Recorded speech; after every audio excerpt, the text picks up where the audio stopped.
They packed the court with their people. They packed, listen, I think they got a little bit scared last week. I think they got a little bit scared. That's good. Hey, They got their, everyone should love everyone. That's me. Oh, you got did me. he say that's me? Look, let me get this camera off of me. I can't. Everybody loves them everywhere I go. Corny. No, you can't do it this way. Hey, how you doing? Hey, how you doing? Good, how are you? Yeah, okay, y'all, so we're here at the third board meeting. Let's just see if they address what was brought up last week. The coordinating is real. So I'll let y'all know the How you doing? coordinating is real. And TC, I already said hi. Y'all just listen. And Janine. Never saw it again. Look, we laughing this week. We wasn't laughing last week. There was no laughter last week. It was stressing and violence. It was Are like you me. from Israel? Yes, I am. Oh, got God, a let's room get there. out. Not a room where. Just kidding. I love that too. I love Israel.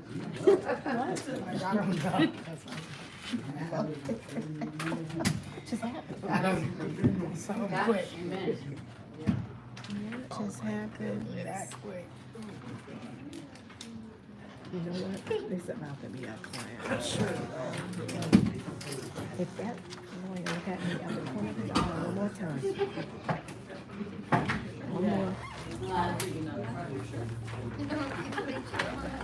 This is crazy.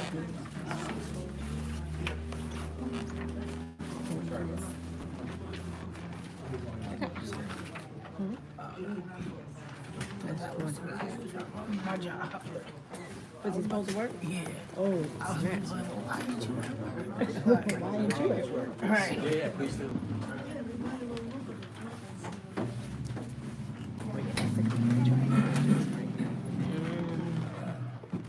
Yo, this is like a totally different. Yo, this is mad funny. Gang, gang. This is mad funny. No, they arrested me already. Okay. That was just asked me that too. That was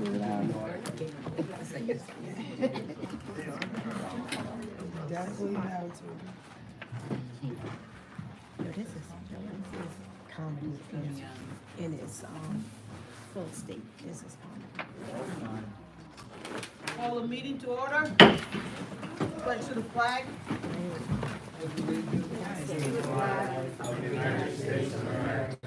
And to the republic with which it stands, one nation, under God, indivisible, with liberty and justice for all. Should have kneeled.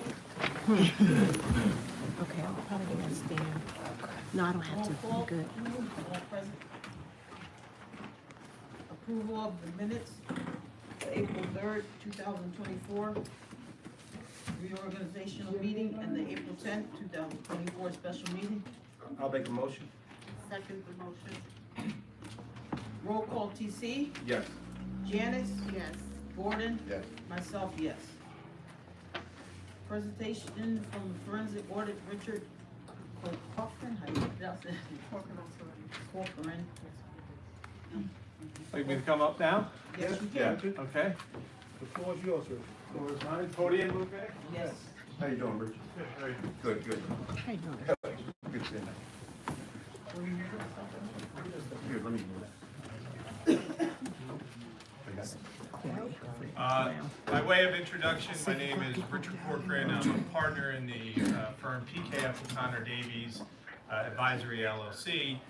We were engaged back in around January of 2023 to do a forensic investigation regarding basically your Treasury Department and the accounting records, the business records at the time, and a very specific time period. We came in, myself and another partner, Fran McInerney, came up in January, February, a little bit of March of that time period. We did this investigation. We came up with our findings. We presented it. We're a little bit off because it's been over a year now. Around May, June of 2023 in like a closed session to our recommendations and our findings. And then we did not hear anything except one board member did reach out at some point from there until now regarding whether we had been paid or not. We had not been paid for our services. And then with the past election and you had a new administration coming in. Mr. Snowden is back now as your town administrator. He reached out and asked that we come and actually give a presentation to the public. And so that is what we're giving. So just as I go through this, keep in mind that this was at a period of time. So we have not been engaged, in a little over a year since, basically June of 2023. So if anything has changed or if any of those recommendations have been addressed, that's possible, right? So at the end of this, it might seem worse than it really is. You might already be going in the right direction, but we do provide some path forward for some of the things that we saw. My firm, myself, or whatever, I've been in public accounting for 25 years. The partner that worked with me on this had been in public accounting for over 50 years. The firm has been out of Westchester. We go from Maine down to Bethesda, Maryland. We have approximately 1,500 employees, 500 partners, and our bread and butter for a very long time was basically municipal governments, and then we've expanded into non-for-profits. So we do government agencies in the state of New York, Connecticut, New Jersey. We do a fair amount of work with the city of New York. So we deal with large organizations, and we deal with these issues from time to time where there's a breakdown in the accounting process, right? And so you have a range of concerns, right? The high end of the spectrum is a concern that the taxpayer is being defrauded, money's being stolen and taken, right? And then you have on the other end of the spectrum a concern that perhaps there's mismanagement or waste, right? Not ill-gotten or anything nefarious, but we could be doing a better job, right? Servicing the taxpayer better. But the primary concern at the time when we got engaged was the access to information and the accuracy of the information, right? So the board at that time and your town administrator was not getting the access to the necessary information that you would need to run a municipality, right? Essentially, bank recs were not being done, audited financial statements, I'll go into the details, had not been prepared in a number of years, okay? That's a big concern if you ever need to go out for financing and funding, if you can't provide your borrower or your lender with audited financial statements, that becomes tremendously problematic. There was a number of accounts payables, basically money that the municipality owed, in this case to the state of New York for the health insurance, that wasn't even being recorded on your accounting system. Okay, and I'll give you the exact number, but at that time, it was in excess of $2 million, right, of unpaid bills. That is an exorbitant number, right? Now, you could have situations where you don't pay your bills. You could be in a dispute, right? You could have financial distress, but not having it on your accounting records handicaps your board from making decisions, right? It handicaps your council, it handicaps your town administrator being able to make decisions on your behalf. So we had some very specific concerns with that. At the same time, we looked into transfers, right, to make sure that money was staying where it was supposed to be staying, right? And we talked about that, and we had no concerns with that. For the most part, when we were here, we had no objections from any of the council members and the mayor at the time, but something switched. And between when we left the field work and when we presented in June in the closed session, the attitude towards us dramatically changed, became very confrontational, very unprofessional. In my 25 years, I never had to deal with that before. I've been in difficult situations when money's involved and people get very emotional, but we were engaged by the town to work on behalf of the town. We are sort of like a doctor. We're not the enemy. We're not the one that should be attacked. And I felt very much verbally attacked for what I was presenting, and that was very disconcerting. And I expressed that to everybody involved, but again, we were engaged on behalf of really the taxpayers, so we stayed, but nobody got back to us about our report. Nobody ever came back and said there was any factual inaccuracy with what we presented. Nobody had any concerns with the recommendations. So as I stand here today, unless something has changed between June of 2023 and basically we're in April of 2024, this is what we saw and what we were concerned about, right? So let me get into it, and then I guess I could open it up for questions for the board if you like, or I could just present it and I'll give the hard copy and you guys can disseminate it however you Richard, I wish. just want to be clear on Okay. a couple of things. The entire board voted to have this audit, am I correct? That's our understanding, yes, there's a public record, we looked at the minutes, because that was raised, and the resolutions, I believe, were in favor of it, the majority in favor, or even 100%, I don't remember, but we did ask for that, because that was raised, was an allegation that some people said they didn't vote for it, but no, we were, as far as we were aware, we were engaged by the entire board. Right. And you had cooperation from the entire board until we got to the end of the investigation, am I correct? Correct, yes, yeah. Okay. Which we put in our report, because that is one thing that, given the type of investigation we're doing, cooperation is something that's considered, right? So, you know, sometimes you can't get to the document, sometimes somebody becomes an impediment to it. We were able to access everything that we wanted, and up until we made the, you know, about a week before the presentation, there seemed to be no issue with what we were doing. Everybody was in agreement, and then that tone changed. And to the point where our bill was not paid, right? Our bill's over a year outstanding. Could you tell the public why did the tone change? When we got to what subject that the tone changed? I take this, I'm gonna speculate a little bit, which probably gets me in trouble, right? But we started to ask additional questions about some specific transactions. So in the course of what we were doing, like, we were focused on was all the activity, the financial activity of the municipality being recorded in the records, right? And the answer was clearly no, because we had, you know, $2.2 million of accounts payable to the state of New York that was not on your accounting records. So then we expanded that and said, okay, was all the revenue being collected? Like, is there a concern that tax money is not going in, right? So we took a look at that. But in addition to just, you know, typical tax revenue you get from the taxpayer, there's other sources of revenue, specifically if property is sold. So we started to look into certain properties that were sold during the year, and we wanted to confirm that the money actually went to where it was supposed to go. And it was at that point that the tone changed. So you know, I can't really say anything about it other than the tone changed, and we hit a point where we needed to wrap up our engagement. Right? We had already well expanded beyond what we were engaged to do, and so we wrapped it up. But that's when the sort of this tone changed for us. So I don't know what the status is. We asked for a number of properties. We got information on some of them, and they did go where they were supposed to go. So there was comfort in that. But when we asked for some additional properties, we never were able to get that information. So that technically would still be outstanding. Thank you. Okay, so the period of time that we were asked to look at was January 1st of 2019 to January 5th of 2023. And so a lot of times we identify a period with interaction with the people that are engaging us, your board, but with this type of thing, we might go beyond that time period if it's something that A, we can do economically, and B, it kind of makes sense. But for the most part, when I'm talking about time period and transactions, it's that time period, January 1st of 2019 to January 5th of 2023. Okay, so that's what we refer to as the period. We were, as far as we know, unanimously approved by the Board of Trustees on January 11th of 2023 for this engagement. And so our primary focus was on the basic responsibilities of the CFO, who reports to the Board of Trustees. First and foremost, at the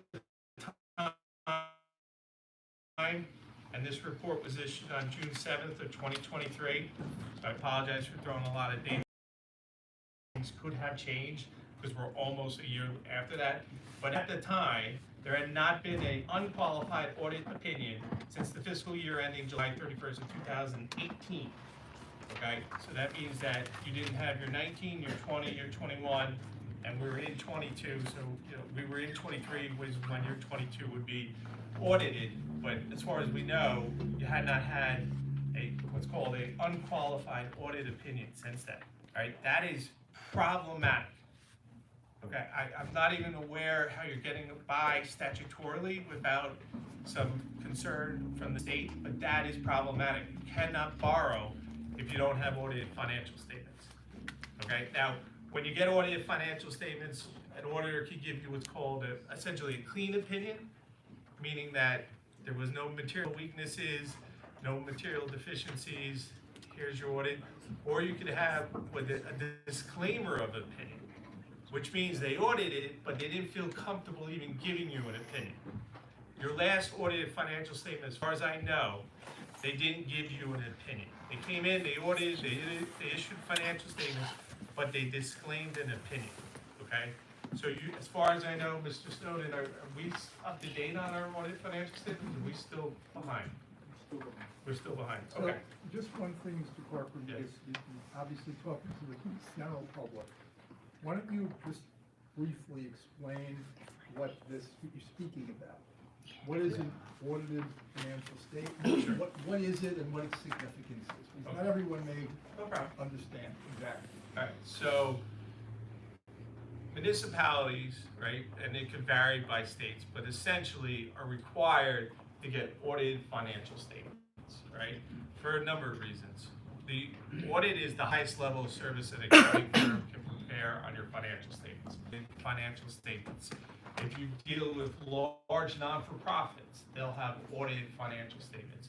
A small gas company, gas station might have an audited financial statement because their borrower requires them to have it. So it's a very common practice, but it's there for you, the taxpayer, you, the consumer, to see where your money is going. What's the health of your municipality, where your money is being spent, right? Where do you stand financially? Right, so that's why you would have something like that. Happens often on an annual basis, usually gets presented to the public, and at the same time, they'll also do some recommendations if they have findings. You also have separate schedules in that deal with the grants, because every federal grant might have a separate audit program that has to be done, state grants, etc. So there's certain additional requirements they look for. A lot of times they're very compliance driven. You know that the grant does what it's supposed to do or goes to the parties that it's supposed to help, etc. I don't know if that help or I lose anybody. No, it's Just good. let me just pose one or two other questions to maybe clarify this. So when you do an audit, if I'm understanding what you're saying, what you do is you look to all of the expenses that the municipality has and how those expenses have been treated, out of what account payment for those expenses have been made. You look at the revenue side and you see what revenues have come in. You try to reconcile, I take it, the revenues as against the expenses for each of the various accounts. Is that right? Yes. Okay. So what you're telling the public, just so everyone is clear, is that for a period of 4 years, that function was not done for the village. 4 years, we're talking about 19, 20, 21, and 22 to your knowledge. You don't know for sure about 22, right? Correct. And it wasn't done by an auditing firm. That's not a function done by the treasurer, Correct. just so everyone in the audience is clear. That's a function that the village board is supposed to have done by an outside company Correct. that does that. Yes. In order to do that, though, the books and records of the village have to be in a shape that an auditor can review. Correct. So, I mean, that's what we state. So the last audit that was done, the audit firm did not issue an opinion Why not? because the records were in such disarray and that there wasn't bank statements to reconcile the bank account that they were not willing to issue an opinion. Right? They disclaimed an opinion on it. So you have financial statements, but they're essentially you can't rely, the audit firm's saying you can't rely on them. Okay, so bank records, bank statements, are those typically maintained in a village? You're using the word town, we're here in a village, Sorry. so just so we're clear. In a village in New York, there's an appointed treasurer. Is the treasurer's function, as you understand it, to maintain the books and records of the village? That is my understanding, yes. So did you make any attempt in your work, your forensic audit, to obtain and review those books and records? Yes, came in, so we focused, so we can come in to do a forensic investigation for a number of, a wide array of reasons of concerns. It could be something after the fact that was fraudulent and they want to compile it and have somebody objective testify, right? Or it could be a concern, right? There's a concern, you don't know when something's going on here that we don't feel comfortable about, right? And so what the primary concern was getting access both from the town administrator and the board, to the basic financial records of the village of Monticello. In right? those years that was. In those years that we came in. And did you get those? So when it comes to bank reconciliations, right? So again, this is as of the date of our report, which would be, we'll call June of 2023. There were no bank reconciliations prepared for the period we reviewed. We searched outside of the period and could not find any bank reconciliations prepared as far back as July 31st of 2019. So we found no bank reconciliations. Who was supposed to be doing them? That is in the village of Monticello, that responsibility would be on the treasurer / CFO, as we call him, CFO, but / treasurer. Did you have access to interview the CFO to find out where these were? Yes. Where were they? So let me go through some of my points here, because I think I can get ahead of some of this, right? Yes, yeah. Apologize for everybody, but accounting 101. A bank reconciliation is just a basic, common accounting function that needs to be done on at a minimum a monthly basis, okay? And that allows you to understand that what outstanding checks might still be out there, what deposits that have been made and that hit the bank, right? And it's a reconciliation between what you have in the bank and what's recorded on your books, okay? Every business will do it. It's a common practice. You might have multiple bank accounts. You can have a bank account for your general fund. You can have a bank account for your payroll. You can have a bank account for your debt service. You might have segregated bank accounts. You could have 30 bank accounts, or you could have 3, right? It all depends on the entity we're talking about, the organization we're talking about. But you need to prepare them on a monthly basis, because most of us get monthly bank statements, right? And it's just a reconciliation to what actually happened at the bank, and then what's showing on your records, right? Your internal records. That's just a basic, right? The next step would be to make sure all the activity gets into your records. So for instance, accounts payable. Most of us probably run our households with, I cut my check, I pay this bill when it comes in. But businesses have to have an idea of what's outstanding. What service did I incur that I'm gonna get a bill for, okay?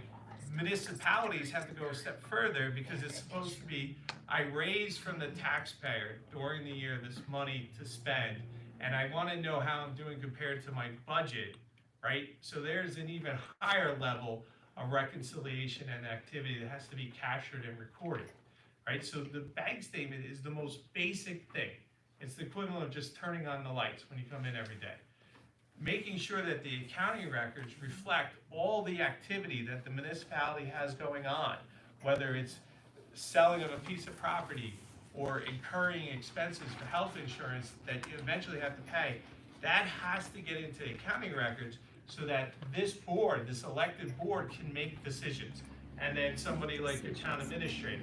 If they don't have accurate information, they are basically driving blind. They don't know. So when you start out with something like this and you don't even have the basic bank recs for such a long period of time, we're not talking about coming in and being 1 month behind, right? That can happen. Right? Somebody could be ill, somebody could be on vacation, right? That's not unusual, maybe be 1 month behind, maybe 2 months behind. But to have years, it's unheard of, okay? And what happens, as you can imagine, it compounds itself, and now you gotta dig yourself out of this hole, right? And now it becomes overwhelming, because now you just gotta keep track of just getting all the current activity in, and now bring yourself up, right? And so, but let me go through some other things. So no bank reconciliations will be fine. This is one thing that, very honest, we found very, disturbing, okay? During the time period we were on site performing our review, January 2023 through February 2023, that's when we were on site here every day, or almost every day. The village had incurred and not had paid approximately $4.3 million in health insurance premiums to the state of New York. These unpaid premiums represented approximately 24 months of services or invoices. The accounting system did not have any record of the unpaid premiums. So you as a taxpayer would not know, your board might not know, okay? But your treasurer CFO was aware of that. Our review of the cash banking activity, and this is the other part that we did, this was the extra step we did, because we did have a discussion, and there was this concept or idea floated out, well, we couldn't pay it, so why record it, right? And I'm paraphrasing a little bit. We couldn't pay the bill, so why record it? So the question became, could you have paid the bill? Did you have enough cash resources during that time period to pay the bill? And so our review of the cash banking activity for the time period of January 1st, 2021 through December 31st of 2022, so this is leading right up to what before we got engaged, indicates that there were substantial resources to have paid all or a significant portion of the unpaid health insurance premiums. Again, when your records aren't up to date, when you're not reconciling your bank account, when you're not recording all your activity, okay, you could tell members that are asking, whether it's your elected officials or your town administrator, oh, we don't have the resources, right? That's why you have to have update, constant, contemporaneous accounting records. And our review indicated that you did have the resources to pay. These are health insurance premiums for your town employees, okay? Could you imagine, I don't know where everybody in the audience works, but if you hadn't paid your bill, okay, would somebody continue to cover you and offer you? What would have happened if one of your town employees had to have a medical emergency, and at that time they say, we're not taking your insurance because you haven't paid your bills in 24 months, okay?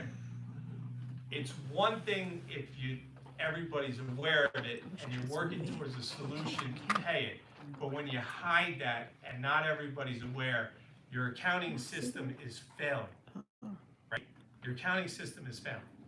I don't know how to, stress it. I wish I was telling you some different news, but people are not doing their job responsibility if the board and the accounting records and the town administrator and and taxpayers aren't aware, right? It's problematic. Somebody should see on a bill list, State of New York health insurance, December 2022, we'll call it $100,000 for, just for purposes, unpaid invoice. At least you're aware. Nobody's aware. It's a problem. It needs to be rectified. It has to be rectified, I hate to say, it has to be rectified as soon as possible. You have to get your accounting records up to speed. It handicaps everybody. It handicaps your town administrator, it handicaps your elected officials. You as the taxpayers need to know and need to be aware where you stand financially.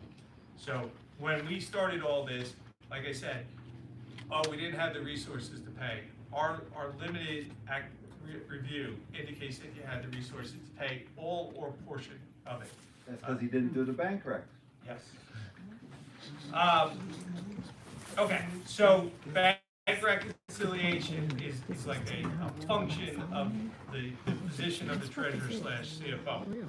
The other part is getting all that activity onto the general ledger, right? And so this is one of the reasons that your auditors are also having a problem, or I think you're having a problem finding auditors, right?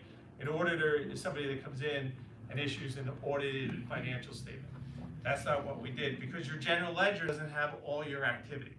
So they can't issue financial statements because the basis of a financial statement is the general ledger. And if all the activity is not in the general ledger, they can't roll it up and produce a financial statement for you.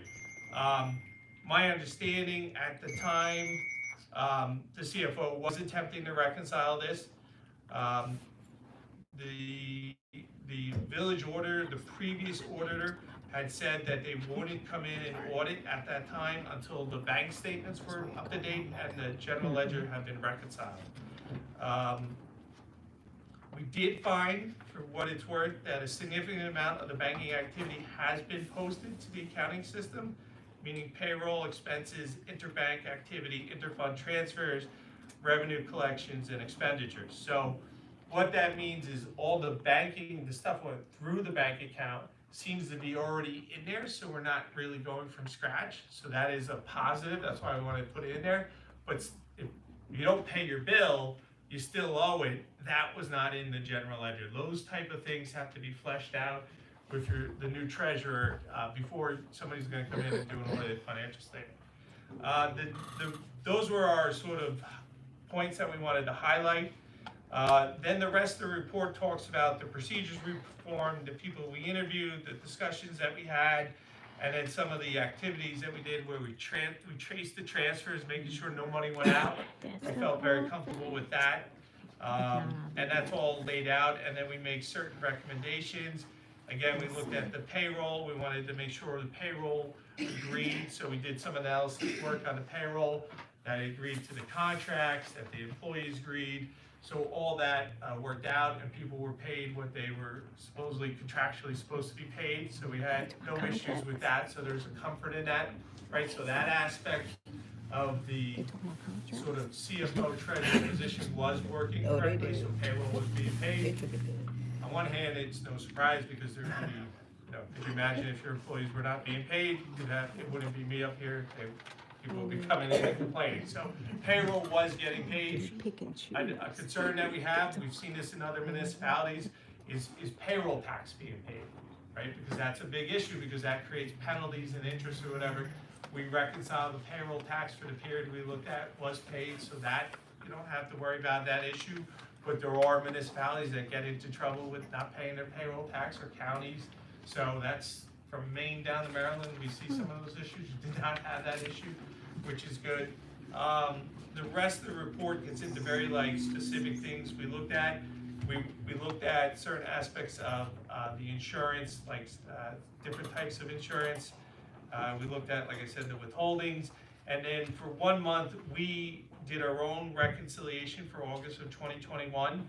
And so you can reconcile. So that was one of the things that we wanted to give a roadmap for Mr. Snowden at the time, was it can be reconciled, right? It's gonna take a little bit of effort, but you can reconcile it. You have enough of the records and the activity all over the place that you should be able to reconcile your general ledger, and therefore have somebody come in and do an audit. So those months that we did that is in here. Again, more about the general ledger and the cash and the posting of payroll and the base salary we looked at. And we did look at some of your restricted cash accounts, and those are gonna be for very specific funds, like your project fund, your water, your sewer activity. We looked at some of that stuff, didn't find any issues with that. And then my conclusions are in the back are the same as the ones in the front. And that's how I left it at the closed session to the board. And like I said, the idea was if anybody had any concerns or questions, if the individual had any specific things that they disputed or they thought was inaccurate, we gave an opportunity, and the only one board member called, and again, they just asked if we had been paid. So as far as I know, there's been no, at least from the inside, the people elected at the time, any questions or concerns on this report, and that's what I would have present to the public. So our scope was very specific. It was a very specific time period. It was specific to the accounting records. But then, like I said, we did start to ask about some other things just to try and get a capture of this revenue, if there's any concerns with that. And we did not get to finish that analysis of the property that was being sold. And that's what I have. Thank you very much. I apologize if I turned anyone off from Accounting 101. It's not the most exciting profession in the world. Am I correct to say if you have unaudited statements, your interest rates, your insurance rates, everything is higher, right? You're talking, let's put it back in the right context too. 19, 20, into a little bit into 21, you had pretty low interest rates, right? So municipalities borrow long-term and short-term, interest rates fluctuate. If you're borrowing now, as we're all probably aware, interests are significantly higher, right? So you can lock in certain interest rates, and they could be 2 to 3 points higher now than they were back then, and that costs the taxpayer. So yes, it's possible. We didn't analyze anything like that, right? But it does. You also have an issue, right? If you're delaying projects, now you didn't know in 19 that we were going to have a pandemic in 20 and inflation in construction materials and costs or whatever. But to build something today is significantly more than it would have been in 2019. which one. Even probably into the, June of 2020 was before you really saw a significant spike. At this point, those costs are baked into most projects now. So my understanding, you have a significant, I think, sewer or water project that has to be done and needs funding. You don't have the resources to pay as you go, and it's gonna cost you more than it would. I mean, I didn't even do an analysis. I'll just say comfortably that it's gonna cost you significantly more than it did. And so you have an issue. Yeah, just so people are clear, you may not the transition manager clear. What you're saying, the two of you are saying, is that because of the state of the records and the inability of the auditor to provide the certification you discussed, we couldn't, so the public understands, we couldn't borrow the money. That's what you're really talking about back then. Yeah. You gotta pay more interest. So now, if you borrow them, and just so everyone in the audience gets this, now, if we do that same project, assuming we get the books and records in shape that sustain an audit, so you can actually get the audit done, and then go to a bank and say, okay, we got the audit done, now we wanna borrow money, what you're saying is the interest rates being considerably higher will make the project more expensive. Yeah. And just so everyone's following clearly what's being said. So this is They're not trying to just, point fingers. the law has a concept called harmless error. In other words, harmless error means, yeah, there's an error, but it doesn't matter. They're not gonna talk. Evidence was allowed into a trial, but you would have been convicted anyway overwhelmingly. That's not the situation we're in. We're in a situation where the failure to do the Somebody need to be basics here. of the job as you described it has consequences for the I'm just community. waiting for them to And that's answer. why we were trying to What's get this going on forensic with audit Solomon? done a year and a half ago and Wish report it that out Yeah. and act on What it. happened to Jason? Now we're here with a new treasurer and we're trying to They're act trying on this to build meeting, up get this this board. cleared up That's what so they're that we're in a doing. position to go to capital markets and bond markets and get money. That's where we are. I just don't want this to be lost on the community because there's a lot of technical things going on, but the bottom line of it, as the gentleman is saying, affects the taxpayers directly. Mayor, I have a point of order. This gentleman is here giving a performance of his duties for which he was hired. Oh, Mr. snap. Sussman is attempting to take control of what he's saying Oh, and snap. change it around. Tell it what it is, tell it, tell it. Thanks, bro. Did you say sit down? That's disrespectful. Sir, this is not public comment. It's But disrespectful. you're in charge of the meeting. Yes, I am. That's why I asked you to sit down. Yeah, oh, they're about to get out of order. They're going in. So, That's a go down. a path, let me disrespectful give to you a yourself. path forward, okay? They told that man to sit At down. worst, if everybody disagreed with what we were engaged by the village of Monticello to do, we're talking almost 12 months later since I presented. I presented in June of 2023, we're now in May of 2023. And See, who did that's you companies present why you need to be So here. they know. So the entire, I believe the entire board was in the closed session. Mr. Snowden was in, yourself, and then I don't know who your legal counsel was at the time. You had a different legal counsel, general counsel. And so presented. So my question though is what transpired in those 11 months? What bank reconciliations were done? What general ledger reconciliations were done? What attempt to have an audit firm come in and audit the years that had not been audited? What was done? No. Now they mad. It's all about pointing it from I think that says everything that has to be said about my report. to build. this Nothing sort of- was done. You're just, And the this dude problem is talking was compounding fired. itself. They said he was Okay, fired. interest rates, if you don't know, are hovering around 8%. They were back then around 2.25. If you're borrowing $20 million and there's a delta of 6%, it is substantial what it costs the taxpayer over 30 years.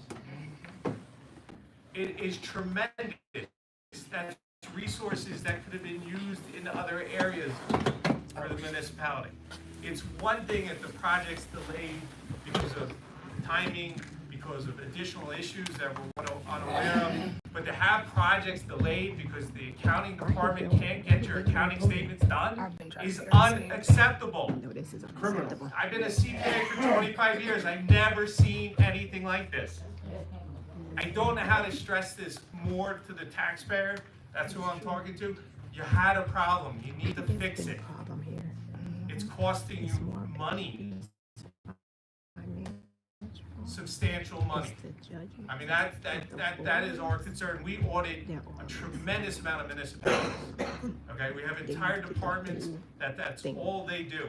There are always issues, right? There's always concerns that come up, et cetera, et cetera. But to go this many years without audited financial statements, this many years without bank reconciliation, is it's just atrocious.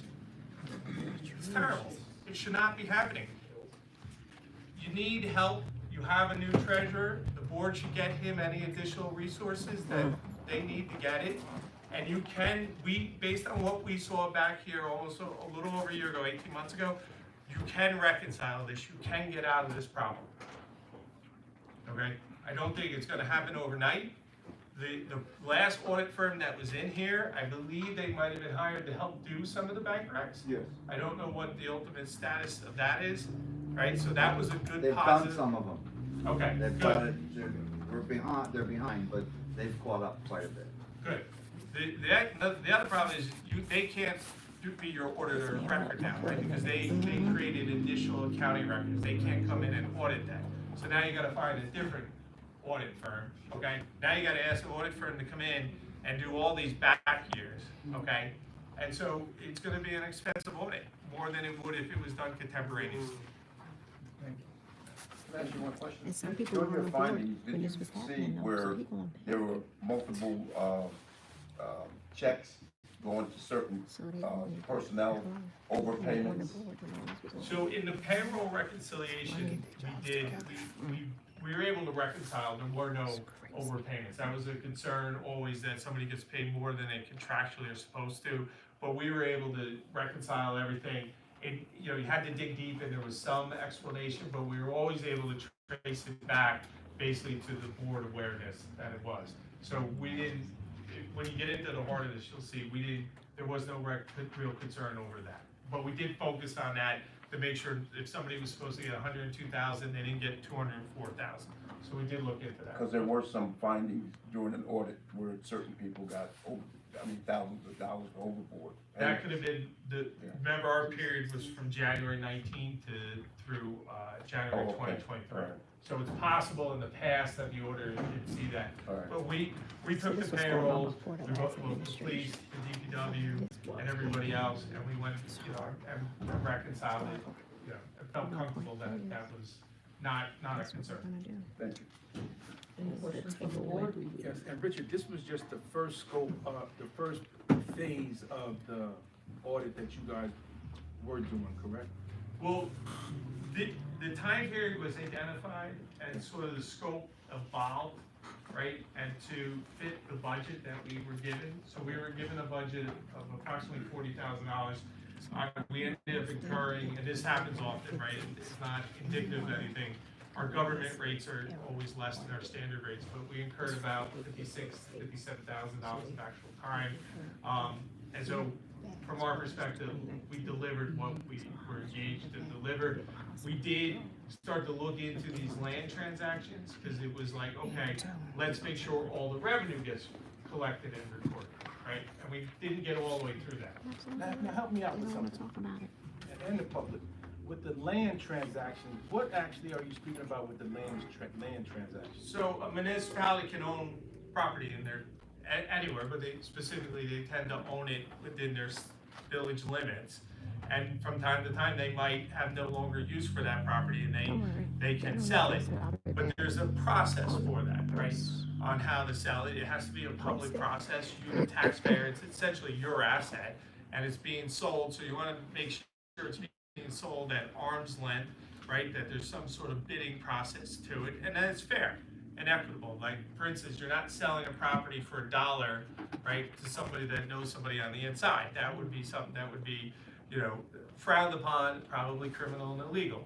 So we wanted to make sure, though, from an accounting standpoint, that these one-off transactions have been recorded, right? One, that the money comes into the bank account, and two, that the revenue is being recorded on the accounting records and reconciled. So that's what I mean by that. So you could also buy property from time to time. That's not an uncommon process either. And that has to be public, and it has to be a bid, and you have to make sure you don't overpay. right? Per property. Any more questions on the board? Mr. Sussman? I think we're good, thank you. Everybody? There was one gentleman, do we want to take anything from the? No. Okay. Oh, they're not taking it up then. Thank you very much. They're not. They don't want to do that. Have you given the board, this board the report? The only difference, no, because I think there's some new members on this board, correct? So what I'll do is I will mail this, email it to Mr. Snowden, and then we can disseminate it. We'll deal with the other aspects of this. Yeah. The first one, they're not gonna address it. They're not, I'll do that. All the issues that we address it, we have it today.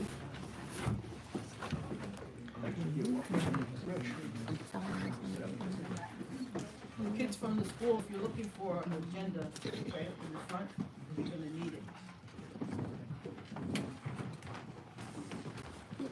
Thank you, Don. Yeah.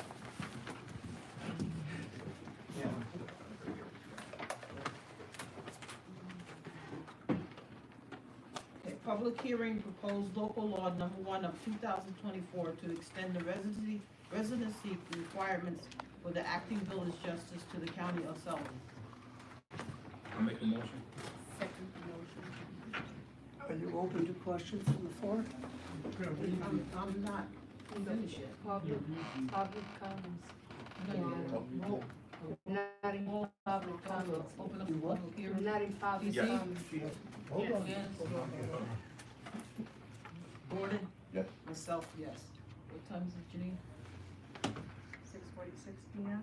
They're not taking Village of questions. Monticello, They shut notice it of down real public quick. hearing. Please take notice that the Village of Monticello will be holding a public hearing on Wednesday, April 17, 2024 at 6 p.m. in the Village Hall, Pleasant Street, Monticello, New York, 2701, to discuss the following proposed local law. Proposed local law number 1 of 2024 to extend the residency requirements for the acting village justice to the county of Sullivan. Please take further notice that the economical significance of said proposed regulations and local laws will be reviewed by the village board of trustees incident to and as part of said public hearing. Copies of said proposed regulations and local laws are available for review at Monticello Village Hall, 2 Pleasant Street, Monticello, New York, 2701, dated April 9, 2024, by the order of the Village Board of the Village of Monticello, New York, Janine Yandy McKinney, Village Clerk. Thank you, Janine. Want me to read the resolution with regard to this local law so the public knows what's on the table? Mr. Sussman. So the resolution that would adopt the local law says the following. So this is what the public hearing is about. You can make comments about this or not, but if anyone wants to comment, this is what the comments are about. Whereas the village board of the Village of Monticello, New York board, in the course of its municipal business, requires from time to time to make changes to the village code to ensure the safety, welfare, and integrity of the village and its residents, whereas the board, pursuing best practices as well as complying with all provisions of law, has determined to authorize the amendment by this local law as set forth below. And whereas after reviewing the needs of the village and determining that it is legally prudent and proper to do so, the village makes this resolution regarding its action in furtherance of the public interest in doing so. Now therefore, it is resolved by the village board as follows. 1, all whereas paragraphs are incorporated herein by references those set forth in full herein. 2, the board hereby adopts local law number 1 of 2024, extending the residency requirements for the acting village justice to the county of Sullivan and adding this new local law to the village code under Article 6, residency requirements, section 45-17, village justice is set forth in the village records regarding this matter. 3, this resolution shall take effect immediately. So, Madam Mayor, that's the subject of this public hearing. Open up to the public. Anybody have anything they would like to say? State your name, sir. My name is Leo Glass. I've been there's no longer such a job as an acting village judge. The nomenclature was changed by the judicial body some years ago. It is the associate village judge. I've served in that job for this village for over 25 years. And during those 25 years, I've paid school taxes and village taxes and county taxes and sales taxes and done business in this village. And in 25 years, I can state unequivocally that of all the cases that have ever been appealed from my court, once in 25 years was a decision overruled. So I couldn't have been doing a very bad job. Now we have a situation where you want to take away a village job. Now, Mr. Sussman hasn't paid any taxes in this village or town, and he is representing his board. He's in Orange County. Why do you want to take the village job away from the village and give it to someone from maybe Roscoe or Livingston Manor or Woodsboro who knows nothing about this village, has no feel for the village? I'd like to know whose toes I stepped on for this to be brought about. Oh, wow. Anybody else? They're not gonna address it. They're not gonna address it. They're gonna address I nothing. actually agree with Mr. Glass. Yes. The reason why I do so is someone who lives in the village. How can we be sure that someone who's given a position and doesn't reside within the village is gonna take everything into account, understand what as the villager we're coming from? So when I did hear about that at the last meeting, that would be addressed, that was a concern of mine as well. However, I do understand if we don't have anyone that's within the village that's qualified, then yes, we do need to look elsewhere. Thank you. My name's Nicole. Anybody else? They're not gonna Diane? address it. Yeah, I think, Mr. Glass should have the job and, continue to be. And I think he should have been given a little more respect, because he is a judge, and a judge will be always a judge, and he should be addressed as your honor. And I'm sorry, you know, the way everybody was, when he interrupted, he was, you know, told to last his turn and everything. I think that was a little bit disrespectful. A little bit disrespectful. Yes, it was. You're welcome. Lynn? Len Bernardo. Quite frankly, I can understand both parts of this coin here. At the same time, as taxpayers, as residents, as you folks are, we have to realize sometimes hiring someone you know, local, sounds like a really positive thing. Having someone from the outside looking inside could make a very, very clear decision that a judge would make based on the law. So you don't want that to be swayed. That's why we have a justice system. So when we look at this, it's not about personalities. I like the guy, I don't like the guy. It becomes who's going to best serve the legal system, the justice system of New York State, you know, as a whole. And I think that's another, something we should really consider and look at. So although, you know, liking the guy and understanding the culture of the village is important, that's not New York State law. Let's be clear on that. So I really do believe as we take a step back and look at this, this could be a positive thing, because you want to get, and I'm not saying Mr. Glass is not qualified in the least, I'm sure he is. But the point is, you open you have the ability to open up your horizon to other people that may be able to serve this village in a very positive way. Thank you. Thank you. Anyone else?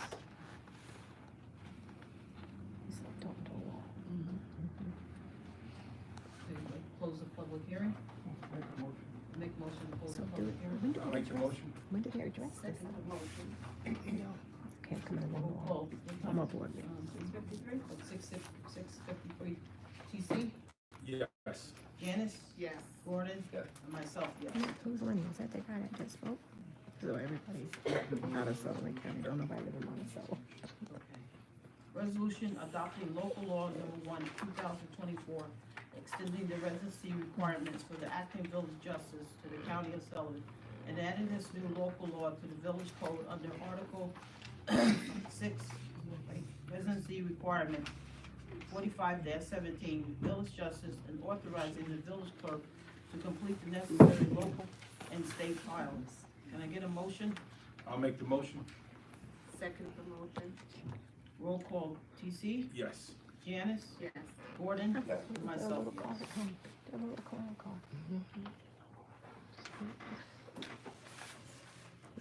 Mayor's comment. Just gonna read something. Let's see. This is going to be an exciting time for the village of Monticello. Oh, geez. Recently, I have been elected mayor, and there is an entirely new board to work with. It reminds me that we stand on each other's shoulder, fostering growth and unity. The events ahead will be extraordinary and highlight the progress we expect as a community. I am honored to have been elected to represent the county seat for all municipalities within Sullivan County. This is a humbling experience, especially considering everything is expected within the chaos I have inherited. It appears the past board has been reckless with finances and community tax dollars. As a result, we have hired a forensic accountant to work through the financial situation. I will continue to keep the needs of our population at the forefront of everything we do. We will focus upon improving the lives of our seniors, commit to supporting our small businesses, and strive to maintain the sense of community, which is what makes the village of Monticello unique, and that speaks volumes about who we are. I look forward to serving this community in the capacity as mayor. I believe we can accomplish many things as one collective. The vision. Monticello will aspire to be the city of choice for all individuals and families looking for a safe, clean, beautiful environment. We will achieve this vision through strong businesses, superior neighborhoods, excellent schools, and recreation areas, and through building a healthy economy. The mayor and the boards will provide governance that is accessible, accountable, and efficient through a network of partners and community members who we all will contribute to work collectively. Village of Monticello's mission statement. Monticello mission is to provide and maintain services that meet the mutual essential needs of the community residents. We will identify and seize an opportunity that will allow all to realize an improved quality of life that is meaningful and effective. The agenda. Number 1, residents will be held accountable and fined for non-compliance with ordinance and building codes regarding garbage and building upkeep. Number 2, residents will be held accountable for cleaning up after their pets. Those not scooping their poop will be warned and substantially fined. 3, I have a litter pluck that will be held to bring about a cleaner community. This event will take place this weekend, 20th and the 21st on April of 9 a.m. to 2 p.m. If you need bags, you can call the village hall and they will provide you with bags. 4, spring cleanup will be held from May 4th through May 11th. Senior Cleanup Day is designed for May 6th. In the words of Barack Obama, a change is brought about because ordinary people do extraordinary things. Thank you.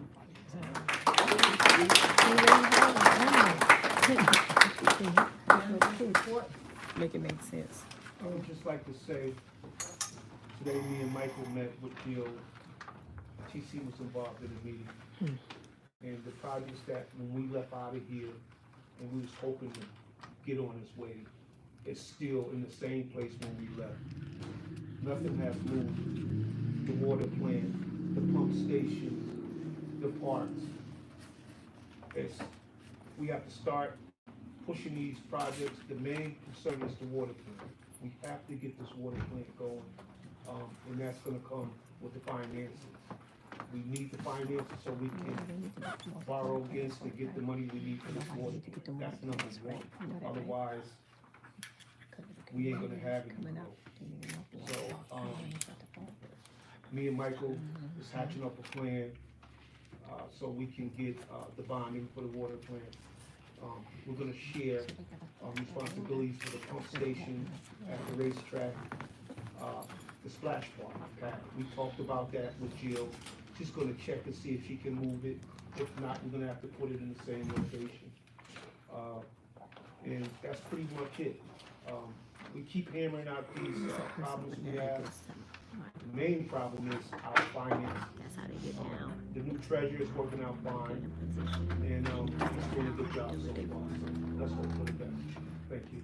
Thank you, Mr. Curry. Any questions? Just real quick, Mr. Stewart, also, I was privileged to sit in your meeting.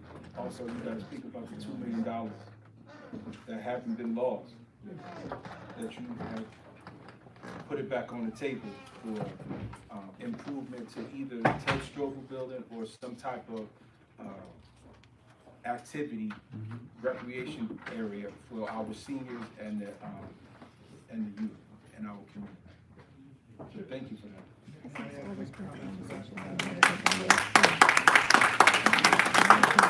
Thank you both for being at the meeting. It was a constructive meeting, and our village clerk was also in attendance. Thank you for being there as well. I think the public should be clear on a few things that came out today, because I really appreciate the fact that people are coming to these meetings. It's important that, frankly, people continue to come to the meetings and stay and become informed about all of this. So we're not slipping back to a period when people can just say anything. Okay, we're trying to get to a level of what's accurate and what's true. And it's our job to report that to you and for you, those of you interested, to understand it. If you have questions, to ask the questions. They're not gonna answer the question. I just want to focus, Mr. Hutchins, on one matter that came up in the meeting, and you were present and heard this as well. There was a $2 million grant announced during the last political campaign at basically a political event at which the Speaker of the New York State Assembly, the Honorable Carl Hastie, came to Monticello, and he bestowed upon Monticello $2 million for the Ted Strobel Center. It sounds wonderful. However, what we heard today, and gentleman, lady, correct me if I'm misstating it in any way, the administrator for that $2 million is in the town of Thompson, not in the village of Monticello, because the powers that be did not feel comfortable entrusting the treasurer, that was what was stated at the meeting, and I'm not going to keep it silent because it's important that everyone understand where we are and where we're starting from. Could not entrust this individual with administrative responsibility. So that's why you're asking, well, this is in the village, why are we dealing with the town administrators? To this date, and remember, this board took it into place 2 weeks ago. 2 weeks ago tonight, that's when you were inaugurated. So for the first 5 months after this grant was announced, there is no application submitted. And again, correct me if I'm misstating it, you were all present. I just want the public to understand exactly what's going on. There was no application submitted for what the money was going to be used for. There was a consultant study done, which expended approximately $144,000 to come up with a budget of $3.46 million for the $2 million. You follow me? So now we have that multi-page budget, and that multi-page budget is for $3.6 million, or $3.46 million, and we have $2 million, minus $144,000. Now, no application has yet been filed for anything concrete to happen at the Ted Strobel Center or anywhere else. Okay, the application was presented to us today, okay, but it's not complete because there's no specification as to what is to be done. All we have is this $3.46 million costing out. So now it's to Mr. Snowden, the mayor, the board, and that's not up to me as the lawyer. It's not up to me what you do with the money. It's up to the community as represented by these fine individuals who have to determine what to do with the money. And that's what our collective responsibility now is, to file an application. None of the money is here, just so you understand this. There has to be an application for the money. And we hope that we get the money. It was promised, but, there's a new budget year. It was promised during 1 year. It wasn't even sought during that year. As everyone knows, there's a new budget year. It's supposed to start April 1st. There have been various continuing resolutions. It hasn't come about yet. That's where we are. So any people who have questions during public comment, please raise them in public comment. But I want you all to understand where we are. The splash pad has been on the agenda, again, for a very long time. He has an agenda, Mike. The equipment is here. What's needed is here. Again, it's not implemented. So Mr. Snowden And others in the village are now going to have to implement it with the board's support, decide exactly where it's going to go, and get it done. Okay, just so you're all clear where we are. We're trying to get it done, but it's not done. All right? Okay, thank you, madam. Thank you. I just wanted to say to, Mrs. Snowden, I just noticed that your wife did. And I didn't even, I saw you sitting there and I said hi to everyone and I didn't realize that was you there. So yeah, it's good seeing you. And your two daughters there. Hey, I like to say this, you know, your father and your husband is doing a real good job. You know, there's a lot of, there's been some pushbacks with certain things, but he is doing a good job. He's loyal to doing his job, and he's just like the rest of us. We want to see something happen in this village. We don't have the agenda is this. It's not a selfish agenda for us. It's for the taxpayers and for us to do a good job to make this a better place. And I like to just thank James and and you guys support and some of the stuff you go through. But there are people like me that really appreciate what he does. All right? Thank you.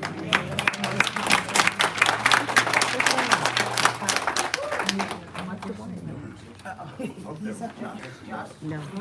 Yeah. Just, Hi, everyone.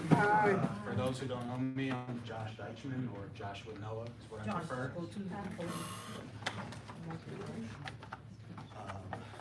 So, update on the Mural Festival. So we just launched, Explain to the crowd, because not everybody's been Yeah. here, what you plan on doing. so we just launched a Mural Festival with Wurtsboro in collaboration with their Board of Trade Street Fair. Here last year, I collaborated with the Bagel Festival in bringing public artwork in alongside the Bagel Festival. And I think it was a big success, except the fact that I funded it myself.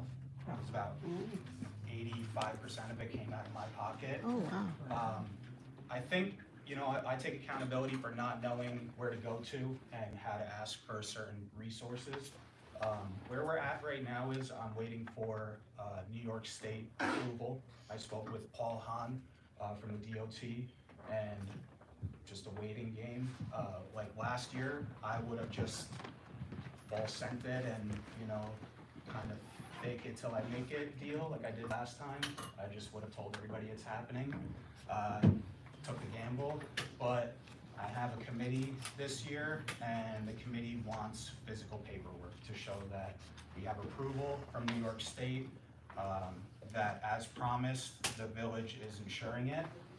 The one thing that I'm hopeful, now that we were talking about money before, is that we could put money into public art. We could put money into beautifying our neighborhood. It got such a great response last year. I don't know if anybody saw the artwork on Broadway, but Yes, really that took a lot of heart. That took a lot of years of learning, years of traveling, years of seeing what could be, years of seeing successful towns and cities and what artwork has done for the youth.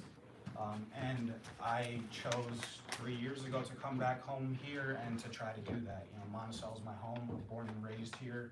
I know what public art can do. Aside from creating a safe space, it brings more foot traffic in. It attracts the youth, it inspires the youth.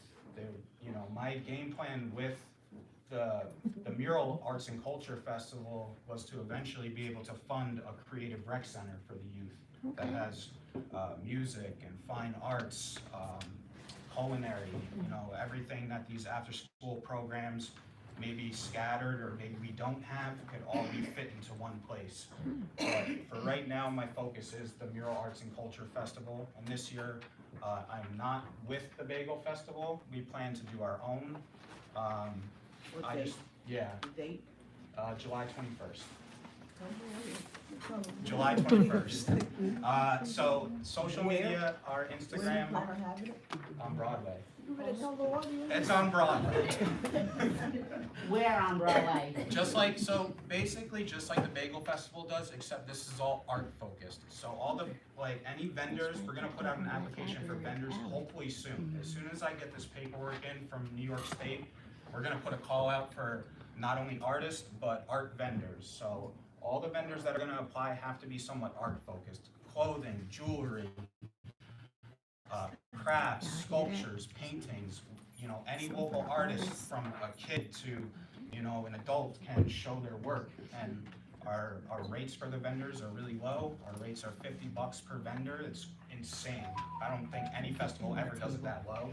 But again, I'm trying to take a hit because I know that this is gonna be what, you know, part of what this village needs, you know, to bring out the artists, to bring out the community, because there's, you know, so many, from what I've learned already, there's so many creative people within our community that just haven't surfaced yet. They don't know what to do. They don't know where to go with their art. There's no direction here because we don't have art galleries. We don't have anything art focused in that sense. So there's so much talent here. That talent just doesn't know where to go. So that's my mission, is to try to teach and to help and to provide this, you know, festival and this space for these local artists and musicians and such. So the theme this year is all local. Everybody's local, from the musicians to the artists, to the vendors, to hopefully the sponsors. I have 2 walls approved so far by, they're walls that I got a resolution for last year. Peter Nigg's building and the building right across from it, which is, can't remember his name off the top of my head. But, so I have 2 walls approved. So 2 more walls will hopefully be painted on Broadway this year. So the goal is to paint as much of Broadway as possible, make it like a really colorful destination. And I don't know if anybody's been to Miami or anywhere else where there's a lot of murals, but it brings a lot in, you know, it helps a lot of the business, it helps bring in the youth programs. The public art does a lot. So I ask for resources and support. If anybody knows anything, you find me, I'll be sitting right there. So, but that's where we're at. We launched Wordsboro. Wordsboro is gonna happen. I'm just hoping maybe that we could get some funding, some help too. Did you talk to the man about James? No. With this? With the man, James? No. Well, Maybe get with him. Yeah. And if I think it's a good idea, because we need something to bring to the community. I think it's working outside the box. I know Yeah. that there's, you know, I know there's a lot of responsibility. I know you guys have a ton of responsibility, but I think it takes someone like me who thinks outside the box to maybe try something new, you know, and refreshing, and maybe people might care more about cleaning up a space or bringing in business or bringing in a youth program if there's some more public art, you know, so. Yeah, I agree with you. You need that. That's a good idea. Yeah. Josh, can you get with Mr. Sussman and Mr. Yeah. Snowden? Yeah. So anything that we need to do as a village with you? Yeah, I think all I need is just paperwork for the insurance, and I'm just waiting for that New York State approval, which Paul said it's a go. I'm just waiting for the paperwork. Yeah, and like I said again, if there's any resources as far as funding goes, you know, anything will help, so I don't put myself in a hole again, which I don't mind. I think it was awesome. It was the best time I've had, and I think the outcome was amazing. I dreamed of that for a long time, since I wrote the proposal for it like 7 years ago. So it's cool seeing it. It's really cool seeing it. That was good. See you. We said something. I've got some people to help. All right, we're going on to number. Thank you for that. There's a resolution, Madam Mayor, relating to the payment of fee F.A. O'Connor Davies, and that's just so the people are clear, the gentleman who appeared here with the audit, he mentioned to you that he had not been paid, his firm had not been paid previously for their work. So this resolution reads, the village board of the Village of Monticello, New York, in the course of its municipal business requires from time to time, certain services and audits be performed outside the regular scope of the annual and daily auditing practices, whereas the board pursuing best purchasing practices as well as complying with all provisions of law as determined to authorize the purchase of such goods or services as set forth below.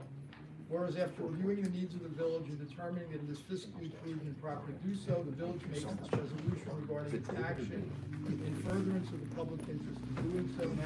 Now therefore, it is resolved by the village board as follows. All whereas paragraphs are incorporated herein by reference, as though fully set forth in full herein. 2, the board hereby authorizes payment to PFK O'Connor Davies for the forensic audit in the amount of $40,000, an increment of $10,000 for the next 4 months until paid in full from account number A.1320.407, auditor annual audit, as set forth in the village records regarding this matter. 3, this resolution shall take place effective immediately. That resolution is lodged with the board, Madam Mayor. Can I get a motion? I'll make the motion. Second the motion. Roll call. TC? Yes. Janice? Yes. Gordon? Yes. Myself, yes.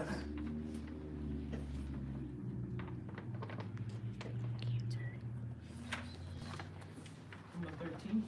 Yep. This is a resolution relating to some minor changes in the employment contract that was voted. I don't think it has to be read in full. That was voted at our last meeting, and allows the board to proffer that contract as changed in minor ways to Mr. Snowden. And I think all board members have a copy of the provision. There were 2 changes, one to paragraph 6 and one to paragraph 11. I think the board has received that. Yes. So you can make a motion with regard to that if you so choose. Can I get a motion? I'll make the motion. Second the motion. Roll call. TC? Yes. Janice? Yes. Gordon? Yeah. And myself, yes. This is T's 14. Number 14, can I get a motion to table it? I'll make the motion. Second the motion. Roll call. TC? Yes. Gordon? Yes. Janice? Yes. Myself, yes. Number 15, I gotta get his information. Got multi-time. we're gonna read that one. We have one.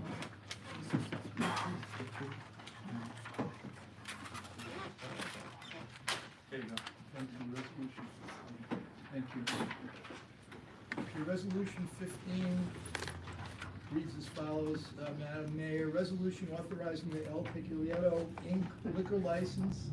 Whereas the village board of the village of Monticello, New York, in the course of its municipal business requires that certain types of business be allowed to operate with specific allowances that pertain to the functioning of the customers they intend to serve. Whereas the board pursuing best business practices is determined to authorize a specific allowance as set forth herein. Whereas after reviewing the needs of the village and determining that it is prudent and proper to do so, the village makes this resolution and sets forth the reason for doing so. Now therefore it is resolved by the village board as follows. All whereas paragraphs are incorporated herein by references are set forth in full herein.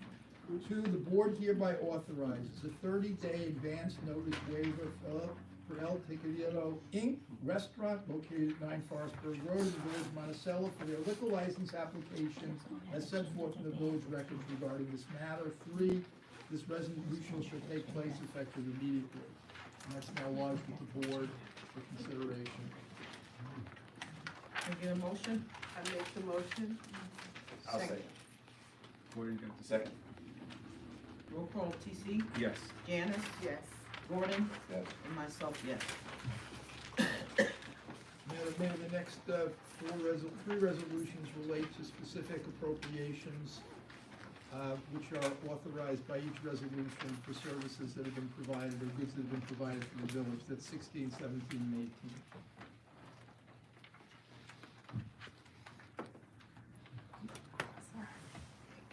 Resolution authorizing payment to CPE Service System Solutions in the amount of $2,520 for the one Repel refrigerator assembly 11 and 5 for a 580 model auto sampler sled for the sewer department from appropriation G dash 194.40.400 reserve sewer project and authorizing the village treasurer to fill out the necessary credit application paperwork. Account balance before purchase is $67,791.89. Can I get a motion? Motion. Roll call Gordon, Yes. Janice, Yes. TC, Yes. and myself, yes. Number 17, resolution authorizing payment to MSA Safety Sales LLC for the purchase of a gas type sensor enclosure in the amount of $1,399 from appropriation G.8120.421 sanitary sewers repair / maintenance. Current account balance before purchase is $4,598.65. Can I get a motion? Motion. Roll call TC, Yes. Janice, Yes. Gordon, Yes. and myself, yes.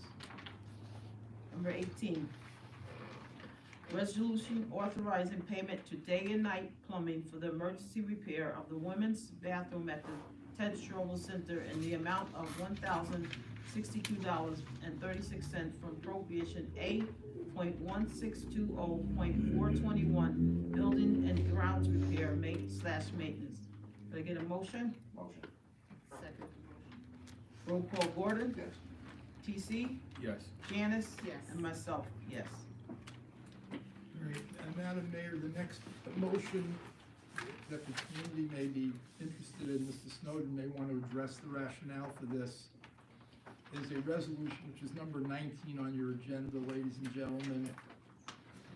And I'll read the resolution. Resolution directing all department heads to park all municipally owned vehicles at their respective village address at the end of the workday, and that such cars remain parked until the start of the next workday of the employee or the employee otherwise returns to duty. Whereas it is a desire of the Village of Monticello to have a protocol for department heads to utilize village-owned vehicles. And whereas after careful review and consideration, in order to institute a protocol for village-owned vehicles, now therefore is hereby resolved by the village board as follows. 1, all whereas paragraphs are incorporated herein by reference as I set forth in full herein. 2, the board here institutes a protocol for department heads to utilize village-owned vehicles by directing all department heads to park all municipally owned vehicles at Village Hall at the end of the workday, and that such cars shall remain parked until the start of the next workday or the employee otherwise returns to duty as set forth in village records. 3, the resolution shall take place immediately. Maybe it's important that the manager explain this so that we're clear. Mr. Snowden, would you like to explain? I mean, it's stuff, you guys know what the deal is. There's nobody to take the vehicles home. We're not having no vehicles go home. You need to park the vehicles at the end of the day. We're not taking the vehicle to Liberty, we're not taking them to Fallsburg. You park your vehicle at the end of the day, and that's it. Yeah, that's a good idea, save us some money, because we're kind of crunching numbers. Huh? Yeah, gas, so, yeah, so that's good. All right. So it's lodged Can I- with you to consider as a board whether you want to adopt that. Can I get a motion? I'll make the motion. Second it? Second the motion. Roll call TC, Yes. Gordon, Yes. Janice, Yes. myself, yes. And, Madam Mayor, when is Yes, this gonna go into effect? immediately. All right, right on. And that's a friendly amendment, no pro tunc, meaning backwards, and that should be included in the resolution, that's the board sentiment. Yes. Go into Yes. effect immediately. Yes. All right? That'll be provision number 2A.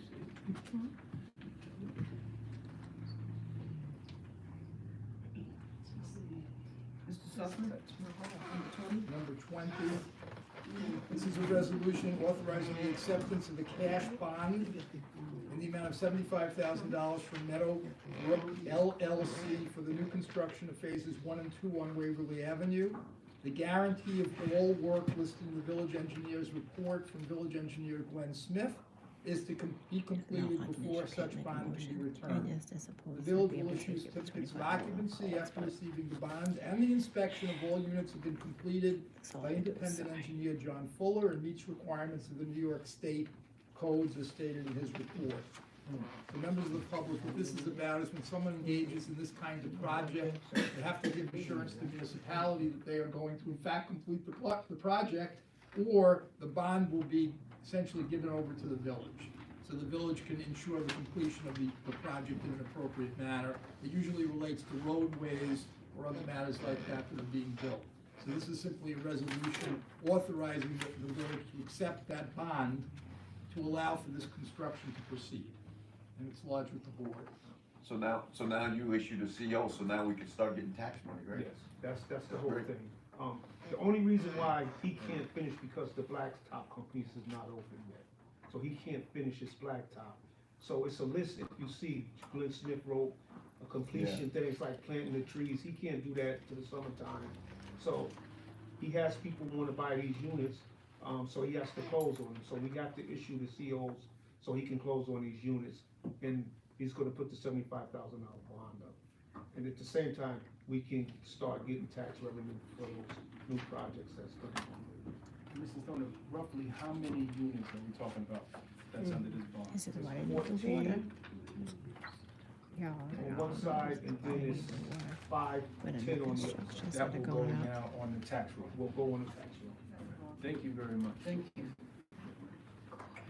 Can I get a motion? I'll make the motion. Second. Roll call, Janice, Yes. TC, Yes. Gordon, Yes. myself, yes. The next resolution, Madam Mayor, is number 21. And this again is an important issue that the board may want to discuss. It was discussed previously, but I'll read it for the public. It's a resolution authorizing property tax reimbursement. Whereas the village of Monticello is one of several villages in the county of Sullivan, whereas the county also contains towns, whereas the county currently provides reimbursement annually to its towns, but not to its village for uncollected property taxes. Whereas the village of Monticello has substantial shortfalls in income and would benefit from the change in county practice, equally reimbursing villages and towns for uncollected property taxes. Now therefore be it resolved by the village board as follows. The village board, 1, urges the county legislature to equalize the treatment of villages and towns by reimbursing villages for uncollected property taxes. The word assessment should be crossed out, it should say taxes, my error. 2, the village board directs the village clerk to send a copy of this resolution to each county legislature and the county manager, and to request a meeting with these officials concerning this request. 3, the village board requests that the village manager provide a report of his efforts to have this equalization achieved in 60 days. 4, this resolution shall take effect immediately. Effective is changed to effective in paragraph 4. And I think it's self-explanatory why this is important for the village. And it's an issue of equity in many ways for us in this county. That's a big plus if they give us our money for it. That's great. Can I get a roll call? Motion? I'll make the motion. Second the motion. Roll call, TC, Yes. Janice, Yes. Gordon, Yes. myself, yes. And finally, on resolutions, Madam Mayor, this is resolution number 22. And again, members of the public, this is a relatively important matter, it's somewhat obscure. And it reads, resolution regarding unlawful sewer hookups. Whereas the village has a highly efficient and well-run sewage treatment plant, whereas one threat to the integrity of the sewage treatment plant are illegal hookups by village residents of their home sump pumps. Whereas many village residents may not even know that such hookups violate the village code, and whereas detection of such violations is difficult and costly. Now therefore be it resolved by the village board as follows. 1, in the mailing of annual water sewer bills, the water billing clerk shall include a letter from the sewer department explaining to residents the law regarding such hookups. 2, said letter shall include to the village code shall include reference to the village code making unlawful such hookups and urging village residents both to follow the law and to report to the sewer department any violations of the law known to them. And one other amendment to this that I'd like to offer, I believe the letter should be trilingual in the village. I think it should be developed in Spanish as well as in Yiddish or Hebrew, because we have residents of those groups who need to understand equally as everyone else and be on notice equally of this situation. Because I don't think if we send it just in English, there may be individuals who are not being informed. I spoke with members of the Hasidic community specifically about this, and they made that recommendation, so I'm adding that with the board's approval as a friendly amendment. Yes, thank you. Can I get a motion? I'll make the motion. Second. Second. Roll call. Gordon? Yes. Janice? Yes. TC? Yes. Myself, yes. There's no executive session. We're going, correct?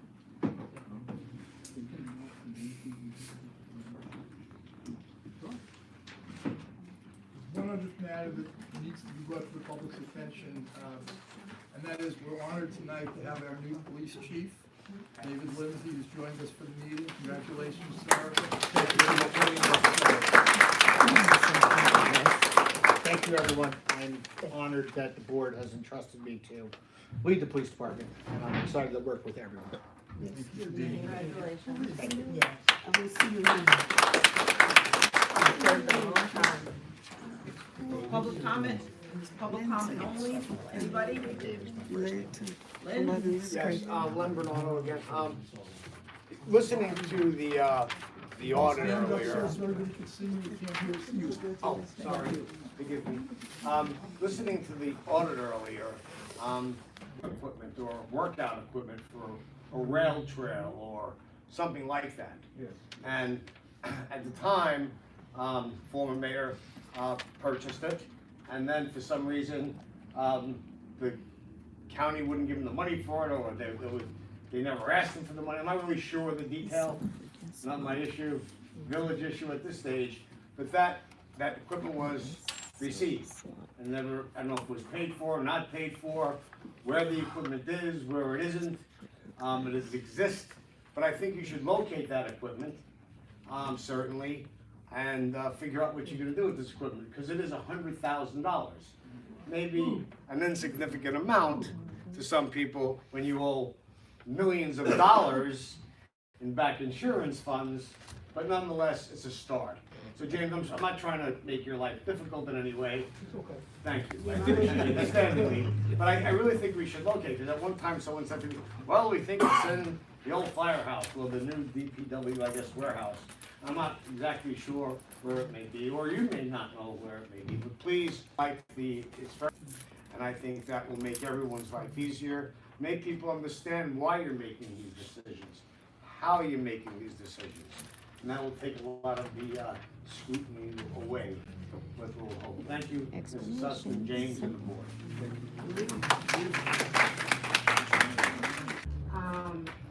I have a granddaughter, I wanna say that, and I respect people, but, as far as, Officer Solomon, I wanna bring that up. He was guilty, and then his case ended up being dismissed. As far as I know, his case was dismissed. He had worked as a dispatcher, and then something else happened, that's not here and there, but, a lot of people are so against this man. I personally have nothing against him. I think he's been more about him being more, being the tough cop, than they're more worried about what he did. I'm not saying what he did was right, but he was acquitted after all. So, I think they, like I said, they're more against him as he being a tough guy, not about what he's being accused. I'm not against that he's getting an opportunity to get his job back. I mean, that's how I feel. I'm gonna say what's in my heart. I think he's being overly judged. He's not given an opportunity to come back. I mean, Yes, please sit over there.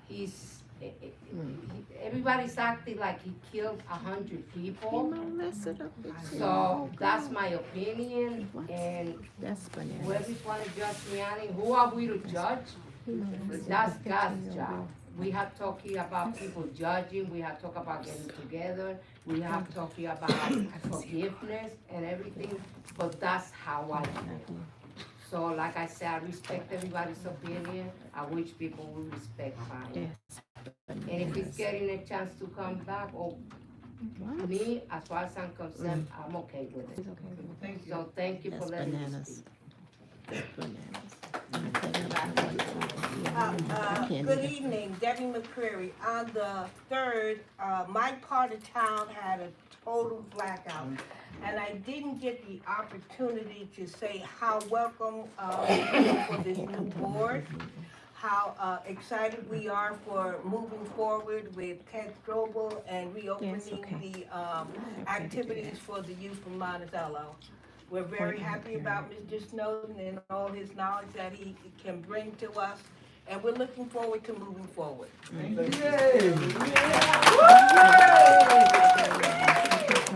I can't. Sir in the back. My name is Edwin Martinez, I'm an independent activist investigator. I just want you guys to know. So I'm here taping so far, I'm sorry. Judge, thank you for your job, and thank you. Right now, what I saw today was amazing compared to the last time I was here. And I'm recording everything, it's gonna go on social media and show the people that we got a new mayor. Give you a chance. You got that right. Yeah. And I know you're gonna make a change. Yeah. You will do. And we're gonna have to hold people accountable. From the policeman she was speaking about the other people in this town that abuse our rights. Understand? Abuse our rights.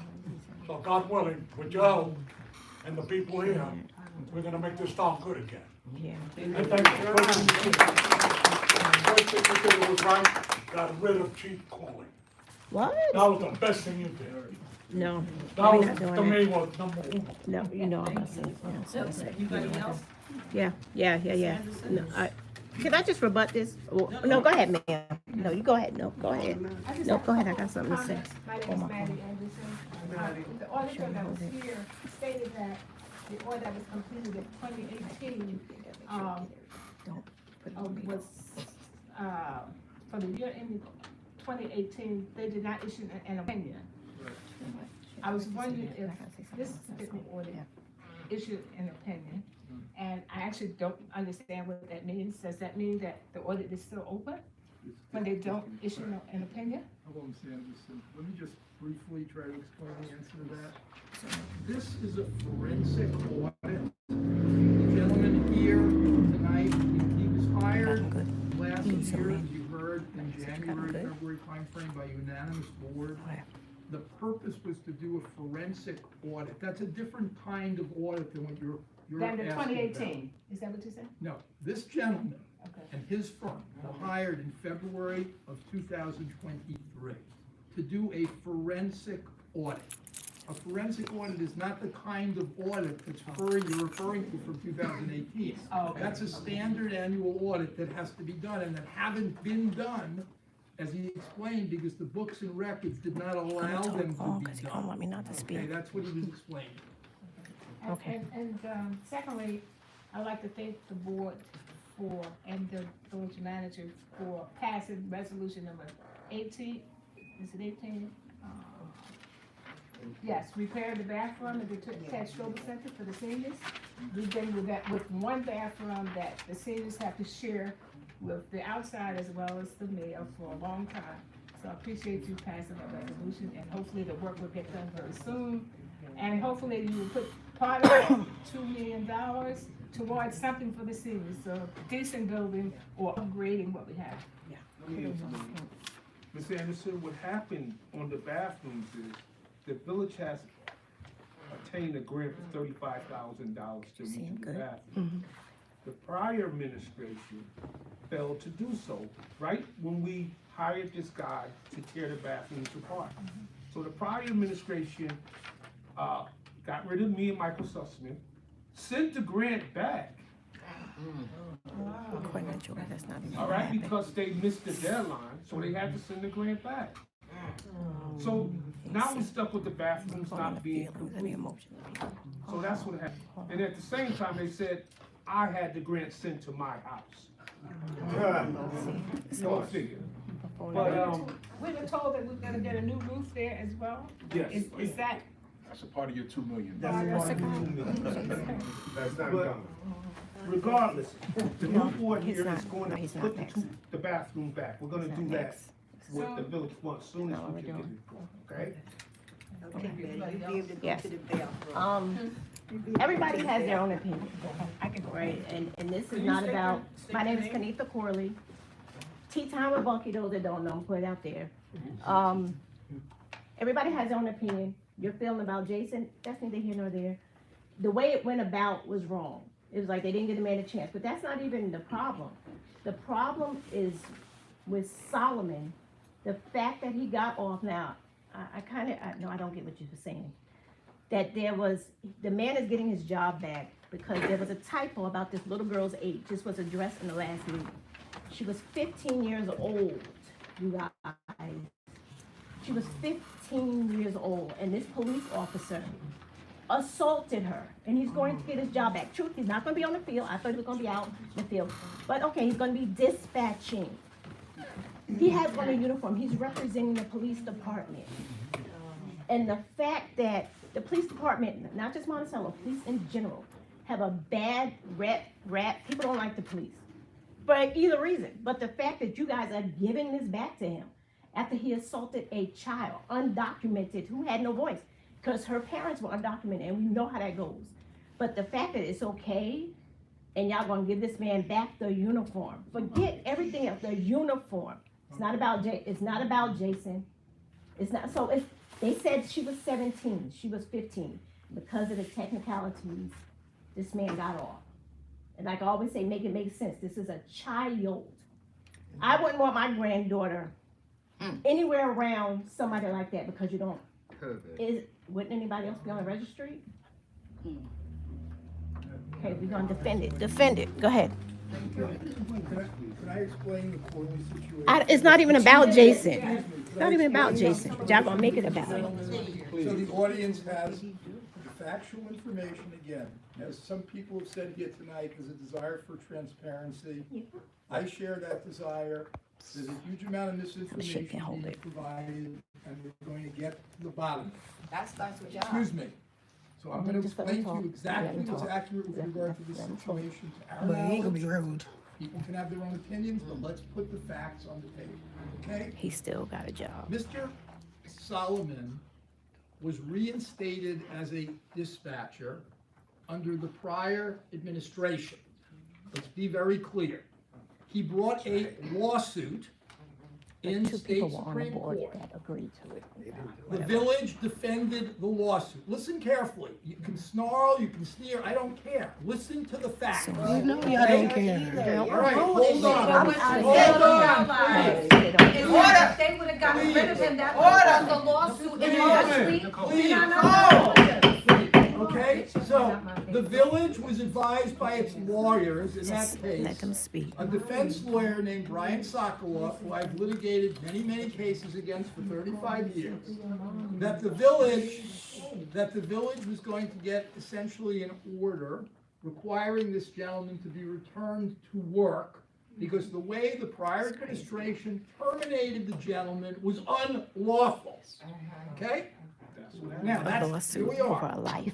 He was Doesn't returned make to sense. work at the recommendation of outside counsel and by the board. 2 of the members of the board voted against it, 3 voted in favor of it. He was returned and a settlement was reached with him. It's crazy. Okay? There was also some back pay involved in that settlement, which was paid actually by, I believe, the insurance company. Now, you're nodding, no, but this is what happened. Well, Excuse me. wait. Does that mean he's not a pedophile? No, because he Let said me something, I'm finish. gonna address it. It's not a question. The courts, you talk about law and order, the courts are in place to make determinations as to whether someone is or is not guilty of a crime. That's what the courts are there to do. In this gentleman's case, there's a decision by an appellate court, which actually wrongfully acquitted him, as you acknowledge. That's where it stands. Because of that, he was illegally terminated, that's what the court found. You didn't like it, that's what they found. Now, he was returned to work.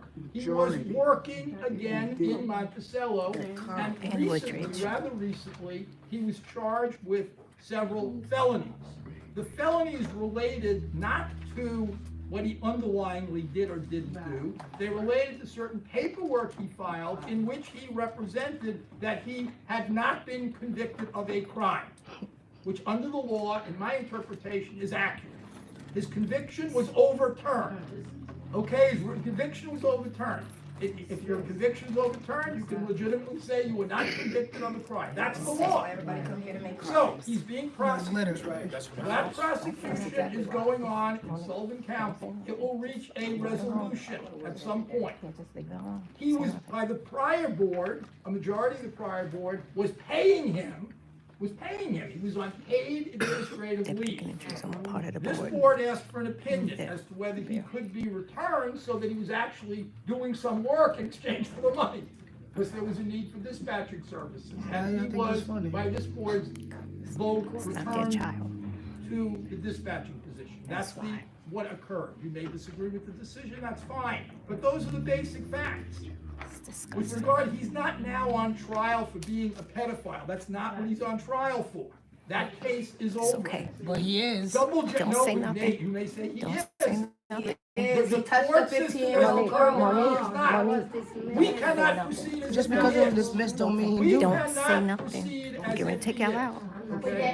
Your child, you be. That's it. That's it. Don't just. You're out of order. Exactly. Okay. Thank you. Just leave it alone. Any more public comment? I know, right? Just leave it alone. Don't say nothing. You laughing about it. Don't say nothing. Don't say nothing. It's gonna be them next. Just leave. Go. Don't say nothing. Reverend Ally? Yes. Go ahead. Good evening, everyone. My name is Pastor Mary Ellie from the Pentecostal House of Prayer Church here in Monticello. And I just want to congratulate the board. I moved to Monticello when I was 17 years old. I first came here, I was 17. And that was back in 1955. And I graduated high school in 1956. And I have been here ever since. And this is the first time in history that I have seen a totally minority board. And I want to congratulate you all. And I know that you all will do your very best to reach out to all races, no matter what race, creed, or color, but to all, and do justice for all.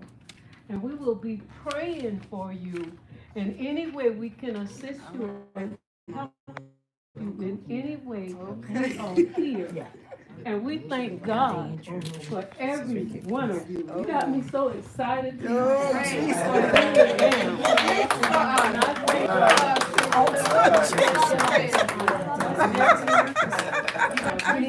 Oh, Lord Jesus. Shout me here. Pray for you all. That God will help you all be one of the best boards there ever was.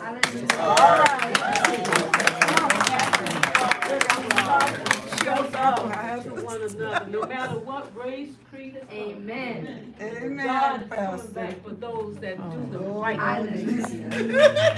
And so, you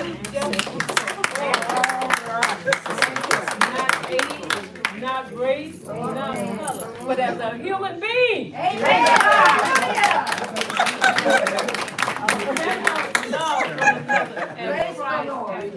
All right, Mama. Come on, Mama.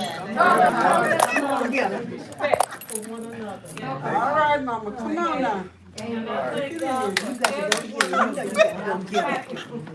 every one of you. And I thank God for my nephew being elected again. Yes, that's right. Really, man,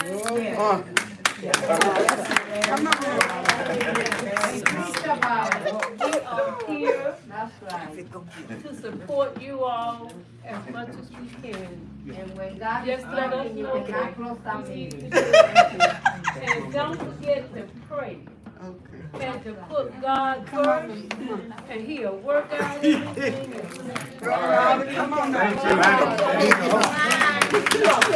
You know, they agree with all the shenanigans. Thank God. Give yourselves a hand. Come on, give yourselves a hand. Stand up, y'all. Stand up. This is his fault. I've been here since 19. That's right.